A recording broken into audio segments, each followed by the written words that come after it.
Former State Security Agency boss Arthur Fraser says he hopes the Constitutional Court will reaffirm one of the country's most important democratic principles when it delivers its long-awaited judgment on the explosive Phala matter on Friday.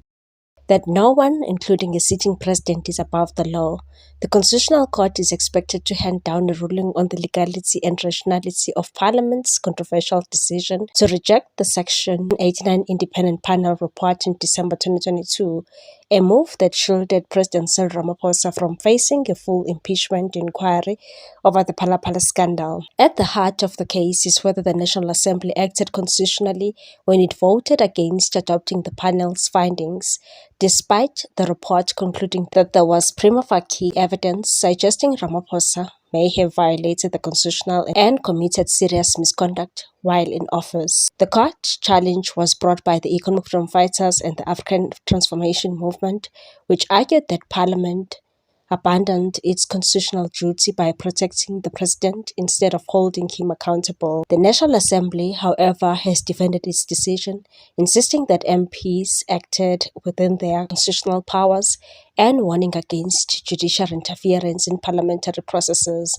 citing doctrine of separation of powers. The judgment is expected to become one of the most consequential constitutional rulings since South Africa's democratic transition, carrying implications not only for Ramaphosa's presidency, but also for the powers of Parliament in holding heads of state accountable. Speaking briefly ahead of the ruling, Fraser declined to elaborate extensively on the case, but made it clear that he expects the apex court to uphold equality before the law, and said, "I trust that the decision of the court will reinforce the fundamental tenet that we are all equal before the law." The scandal first erupted in June 2022 when Fraser laid criminal charges against President Ramaphosa at the Rosebank police station, alleging a cover-up following a burglary at the president's Phala game farm in Limpopo in February 2020. Fraser claimed that millions of US dollars concealed inside furniture at the farm were stolen during the break-in, while early allegations suggested that the amount stolen was approximately $4 million. Ramaphosa later disputed the figure, maintaining that only $580,000 had been taken. The matter quickly escalated into a political and constitutional crisis after Fraser alleged that the burglary was never officially reported to the police, and that a covert operation was instead launched to track down the suspects and recover the money. According to Fraser, affidavits submitted to the Section 89 panel in 2022, Ramaphosa allegedly instructed Major General Wally Root, the head of the Presidential Protection Unit, to personally handle the matter outside normal law enforcement procedures.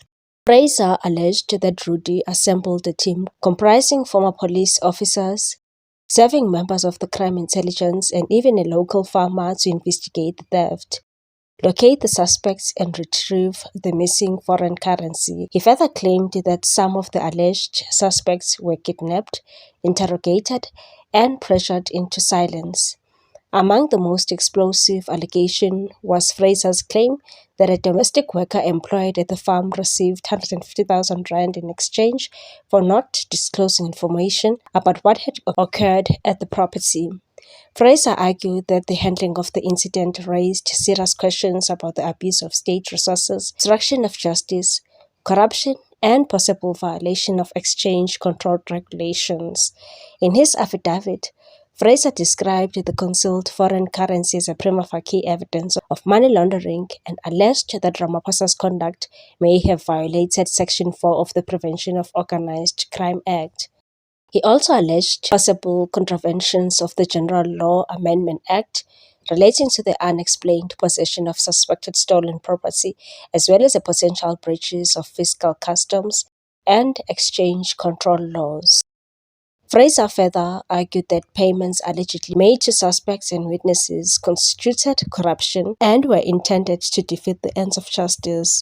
He also accused members of the alleged investigation team of unlawfully depriving suspects of their constitutional rights, through kidnapping and forcing interrogation tactics. The Section 89 independent panel, chaired by retired Chief Justice Sandile Ngcobo, found that there was sufficient evidence for Parliament to consider launching impeachment proceedings against Ramaphosa.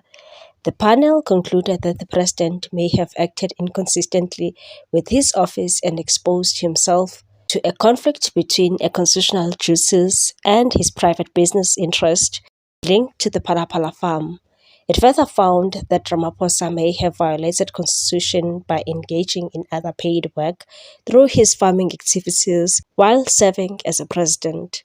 The panel also questioned the alleged use of state resources and presidential protection personnel to conduct what it described as a secret investigation into burglary without an officially registered criminal case. Despite the damning findings, Parliament ultimately voted against adopting the report, with ANC members of Parliament rallying behind Ramaphosa in a heated sitting that exposed deep political divisions within the governing party and opposition benches. The decision effectively halted the impeachment process before it could proceed any further. The EFF and ATM later approached the Constitutional Court, arguing that Parliament's rejection of the report was irrational, unconstitutional, and politically motivated. They contend that members of Parliament ignored credible evidence and failed in their constitutional obligation to hold the president accountable.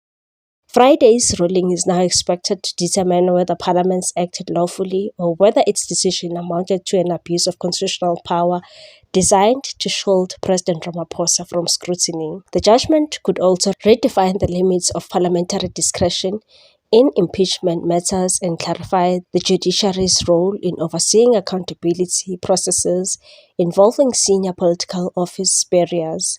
We have a constitutional democracy in our country.